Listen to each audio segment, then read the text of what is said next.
Hello, everybody, and welcome to the Crypto Hipsters Chronicles. This is your host, Jamil Hassan, the Crypto Hipster, where from the period of time of March 2021 through June 2022, I interviewed 182 founders, executives, entrepreneurs, artists, and authors from over 50 different countries and built a global audience in 165 countries while posting and producing my podcast at the Irish Tech News platform.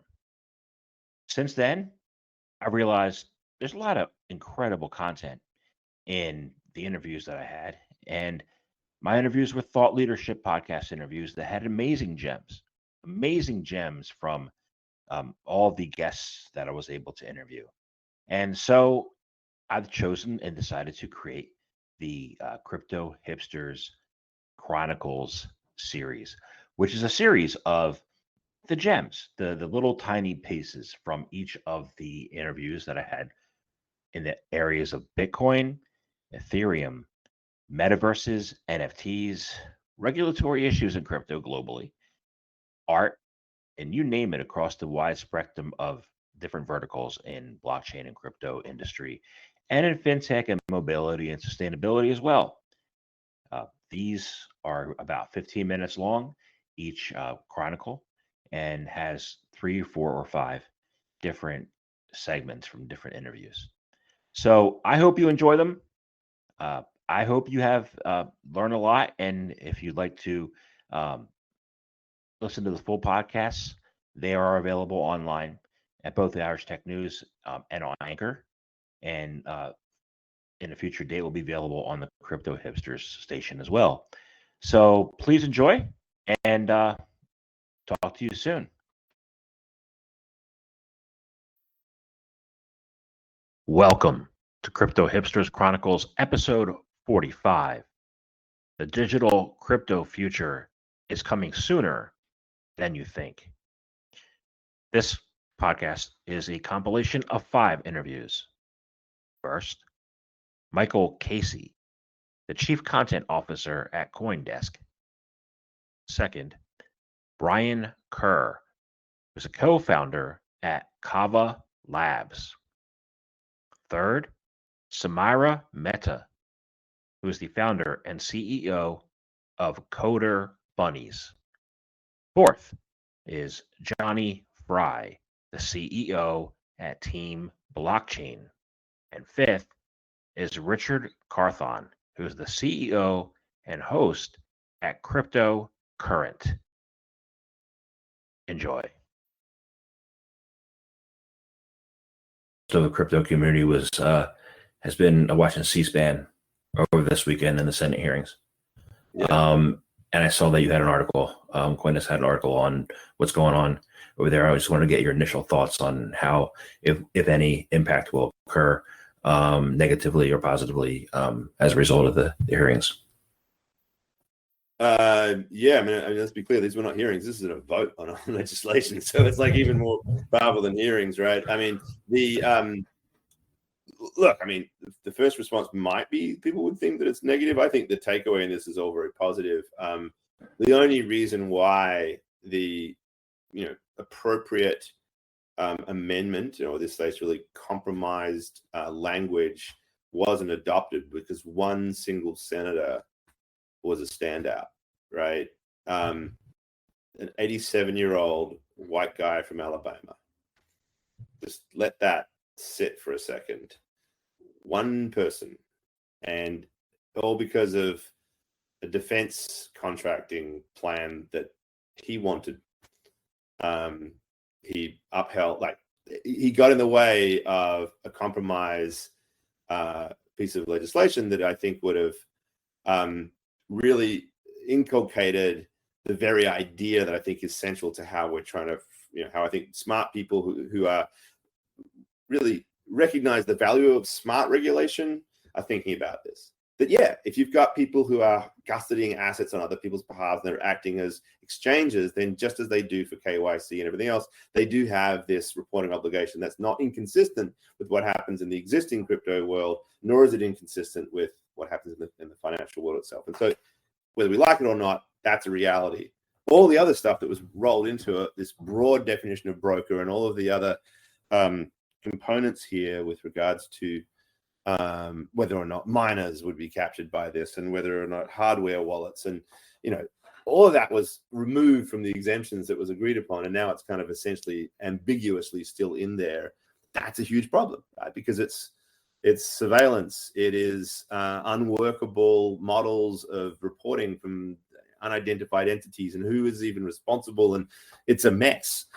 But I'm not too worried about it because it's a mess. It's just not going to be enforced or enforceable, and we still have to get through Congress.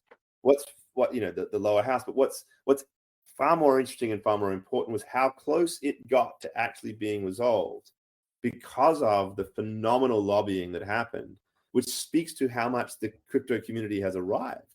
I mean, I don't think it's any coincidence that even though some might see this as a loss, the Bitcoin price has surged through this process. It was a statement of recognition of its importance, bipartisan support from different senators, countless different characters in Washington coming up and speaking out in support of this, and just a barrage of input from the crypto community to move things along.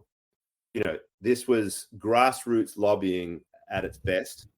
And I'm not sure that 87-year-old white Alabama men who've been in power for too long can actually withstand eventually the power of all of that collective organizing capacity when it comes at you with this thing. So what's going to happen now as it gets moved into deliberations in the House, even more of it, right? It really felt like this system can't last. There is change afoot. And look, having crypto part of a tax structure is a way to legitimize it, right? I mean, you can't ban crypto if it's now baked into your tax collection system. It is the ultimate legitimization. It might not be convenient for those who don't want to pay those taxes, but it's legitimizing. And so let's get this stupid, badly worded, ultimately unenforceable, clunky language ultimately removed one way or another in the reconciliation between the two houses' bills whenever that comes through, and see this for what it is. I think it's a victory and a moment of arrival for the crypto community. So we've talked a lot about, technical stuff, and I want to go back to what you talked about Main Street. I got a blue collar friend. He's a mason, and he started showing me these robots that do a lot of what him and his team used to do and move these bricks and create tremendous efficiency when they build that. And so he's a little scared about, the new technology and the computers and stuff. But what lessons have you learned from, being an entrepreneur and working with automation that you could maybe share with my Mason friend that will assure him that automation's okay? Oh man, that is a deep question on so many levels, societal, economic. I think as long as you're comfortable with change, automation, if it's done well, will be a force for good. It is very disruptive though, and it will cause many people to shift careers and move. Whole industries are going to be moving towns due to automation, especially in the driving industry. I think that's pretty clear on everyone's roadmap that Uber, truck drivers, all of that's going to be disrupted tremendously. I don't know if that time horizon is in the next 10 years or if it's the next 20, but it's pretty foreseeable that that's going to happen. And there's a lot of other industries that are going to be affected by automation for sure, but it's just a little less subtle than that right now. Overall, what this does is it does allow technology to work for us and to deliver more value to human society overall. On an individual level, it can be pretty problematic. And that's something that everyone has to be aware of and pay attention to, because nobody wants to be disrupted. You want to be the disruptor. You want to be capitalizing on those opportunities. But what I think is so cool right now for someone like your friend is that it's never been easier to invest in that disruption. So the advent of Robinhood being a trading app that allows anyone around the world to trade stocks from their mobile phone. They don't need to be an accredited investor. There's access to so many opportunities. And we're actually seeing now with the advent of SPACs, basically public companies that acquire what's effectively a startup or something that wouldn't normally go into the public sphere. You also have the opportunity to invest in new technologies before they even get to play out and kind of reach that scale. So you get a lot of upside by doing that. And all of that has never been accessible previously, and it is now, also thanks to technology. So I think my only words of advice is for anybody who's kind of outside of the tech world, pay attention to what opportunities do exist. If you're using a product and you find it valuable, that's often a good way to choose what companies to look into. But that's the best way to hedge your bets on what you do today with technologies that are being developed right now. You are highly regarded as a champion for girls in technology. I want to find out what some of those initiatives that you're either championing or want to champion for girls. And then for older people like me, Generation X, we're called, how could women in Generation X start their own, entrepreneurship or blockchain even based business that, or some of the initiatives that you want to champion? Absolutely. So I think a little bit about my initiatives. I think I've mentioned all of the major ones. As I've said, one of my biggest goals is yes, 1 billion kids can code, a goal to empower 1 billion kids around the world to get started into their journey of computer science so that, they can become better problem solvers for our generation in order to create more change and solve more problems in our world of today. And the second initiative I've started is Boss Biz, and this actually really branches off the entrepreneurship topic because I think, one thing I've realized from all of the talks I've given, all the events I've held, is that the youth of today have an amazing mindset that deserves to be heard. They have so many ideas, so many solutions, and I think it's really important to consider those as well. And that's why, first of all, I'm really grateful to ARM and Gen Arms to Z for actually giving my generation a voice in the technology of tomorrow. But I think with Boss Biz, a lot of my goal is to also get some of the ideas and solutions of youth heard through the businesses and companies they create. As I said, I never set out to be an entrepreneur. I set out to solve a problem. And now that I look back, that's how a lot of entrepreneurs actually start out. So what my goal with Boss Biz is for the youth of today to be able to do the same thing, be able to solve problems through the companies and the businesses they create.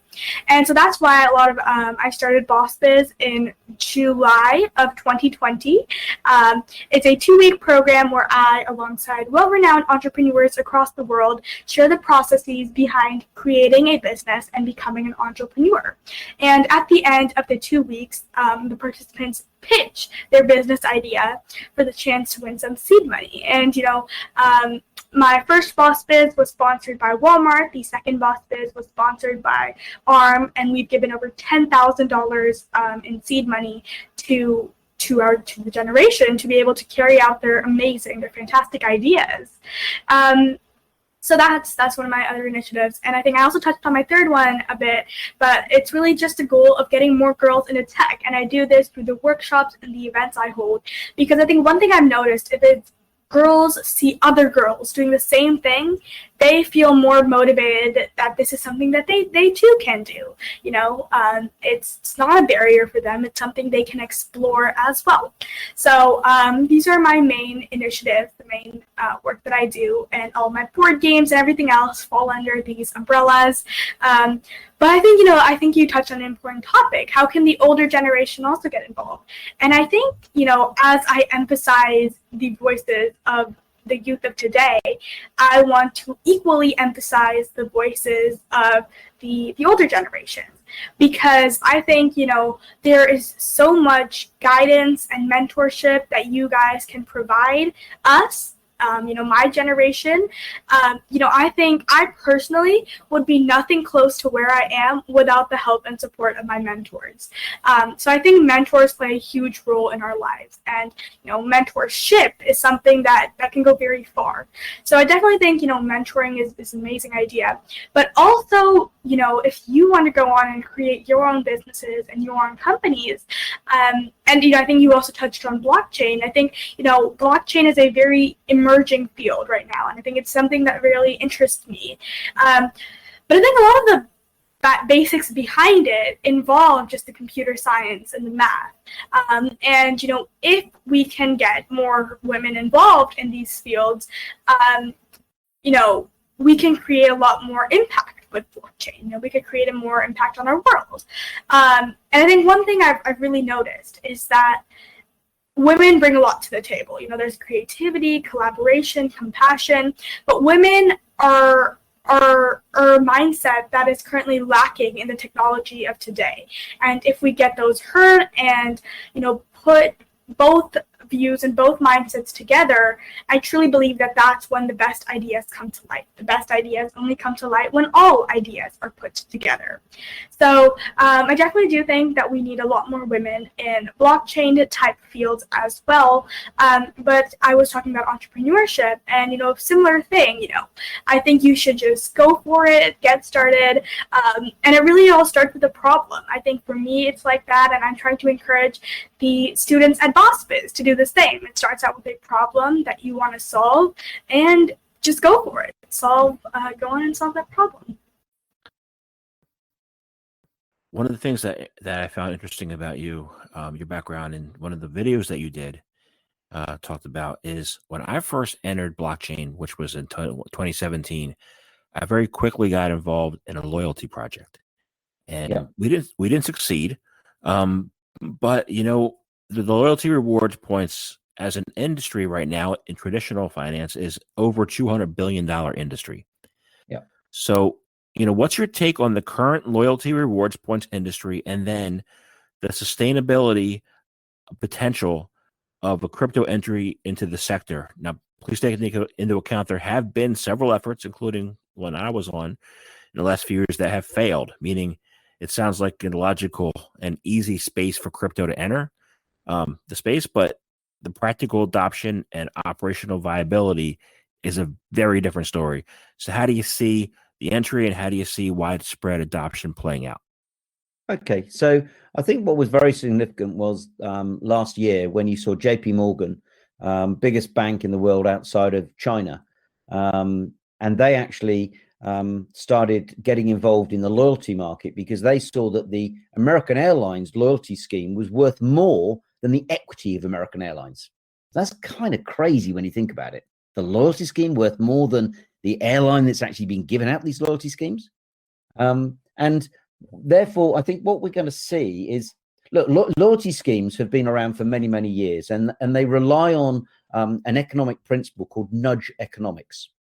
So all of your listeners will be exposed to this, because those that go in a car, they have a seatbelt. So they're nudged to put their seatbelt on so that actually it's safer when they're driving. Most people in most countries, they don't have one refuge bin, one dustbin. They have two or three, one for garbage and trash, one for recycling. So they're being nudged, encouraged to change their behavior. And in the same way with loyalty schemes, what we've seen to date is big corporations arguably have fought shy of loyalty schemes because they've got your data, they've got your information for free. And if you look at the FANGs, the Facebook, Apple's, Alphabet, iGoogle, those sorts of companies, they've got your information, your buying habits, and they haven't had to pay for it. And now what we're seeing is more and more, and I believe this is one of the key things that we're going to see, certainly with digital assets, is that it's going to enable individuals to start monetizing their data. So whether it's your spending habits, whether it's your car journeys, your travel journeys, whether it's the homes and the offices that you live and work in, all of that is producing data. And people want that data because then it helps them to run more efficient businesses.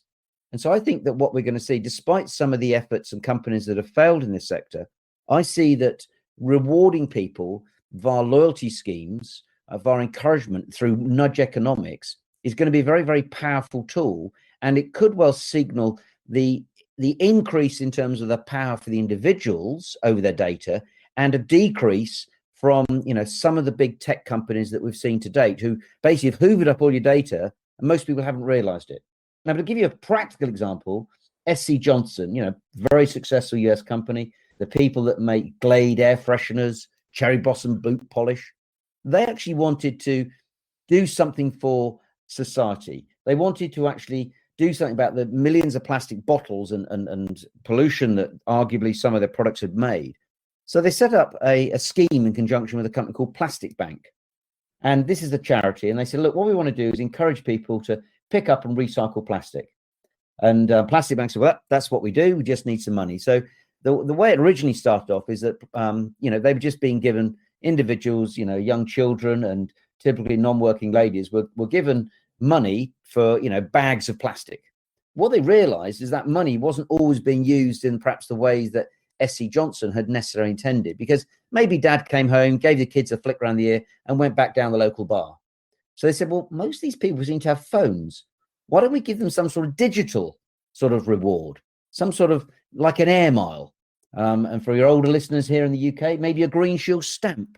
And for some people that sort of, go to Starbucks and other coffee houses, like, you get a bit of paper and then they literally stamp on there and say, okay, on your 10th coffee, you get a free coffee. Well, so what they started doing was actually giving people these loyalty points, these credits, which then could be swapped for food, pharmaceutical drugs, clothes, books, that sort of thing. So what they've done is managed now to recycle and pick up 8,000 tons of plastic in places like Malaysia, Indonesia, Egypt, and recycling that plastic. And they've encouraged local people in their communities to clean up their villages, clean up their beaches. So it's a real win-win. And because of that, they can also say, SC Johnson, that is, their shareholders, we are doing something positive to impact on the environment, to mitigate that some of our plastics that we produce may be polluting, but we're going to encourage people to pick up those plastics and do something about it. And this is becoming an increasing topic. And probably the second thing that people ask when it's coming to invest their money, okay, how much are you going to make? How are you going to make it? What are your ESG credentials? The environmental, social, corporate governance. What are you doing about your suppliers and for your staff to make sure your business is sustainable without being harmful to the environment? So that's where I see ESG and loyalty programs and digital remuneration all coming together, and therefore creating a very successful environment, as opposed to perhaps 3 or 4 years ago, you were sort of, ESG wasn't as big a topic. We didn't have the sophistication and the infrastructure that we now have in the digital space.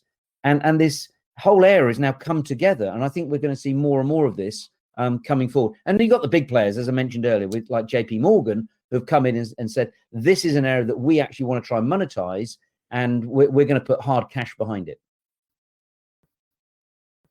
So the Super Bowl was interesting. I mean, it was a good game, and it was a good halftime show. And the party that I was at, everybody was dancing during the halftime show. I'm like, this is pretty cool. But none of them except me were thinking, like, I just saw 12 metaverse reference commercials, right? I'm the only one thinking that. I'm like, I actually bought during halftime. I actually bought, some crypto. I bought some mana, and I bought some others, right? I'm like, because they're telling us that the metaverse is coming, right? What are your thoughts on 2022 being the year of the metaverse? Just want to get your idea before I delve into the next set of questions. Yeah, no, that's a great question. I don't know that this year will be the year of the metaverse, just because there's so much infrastructural things that need to be put in place for it to be fully actualized. I think this is the year that you'll start to see a lot of that infrastructure being put in place. I think if I had to guess, the true year of the metaverse is going to be somewhere in the next 2 to 3 years. And right now you have a lot of these large corporations who are coming into the space, making it very clear, like they're trying to be the leaders of Web3 and the new, virtual world and metaverse and everything else. But to your point, so one of the things I own a company called Cryptocurrent. When we're a podcast, we bridge the gap between people who know nothing about cryptocurrency with thought leaders in the space. And I threw a conference back in 2019 in New Orleans and had one of the lead developers from Decentraland come and do a keynote presentation. And it blew my mind. I was like, how is this being built? Why is no one talking about this? This is super cool. And at the time, when Decentraland came on, they were one of the first and only metaverse plays on Coinbase. And at the time, you could have got it for 3 cents. And I believe at the time of this recording, it's worth over $3. So again, another 100x project in 3 years. And so it's stuff like that where you get access to these projects and these companies, and you can identify like, oh, you're doing something special, you're doing something very specific, or even the concept that he was showing us in this presentation that there were plots of digital land being sold from anywhere from hundreds of dollars to hundreds of thousands of dollars. And I was like, this is ludicrous. I was like, there's no way this is gonna pick up steam. But then like once he like shows the presentation of it, it's like, oh my gosh, this makes a lot of sense. And so, but it's taken time to build out that vision, right? That was 3 years ago. Decentraland is impressively better 3 years now in the future than it was when it was being built at the time, which was still being very innovative and had already been built on for like 3 years. So the point being that the metaverse is coming and it's going to be absolutely incredible, but it's going to take time to really get it to where like everyone's in it, loving it, and enjoying what it has to offer.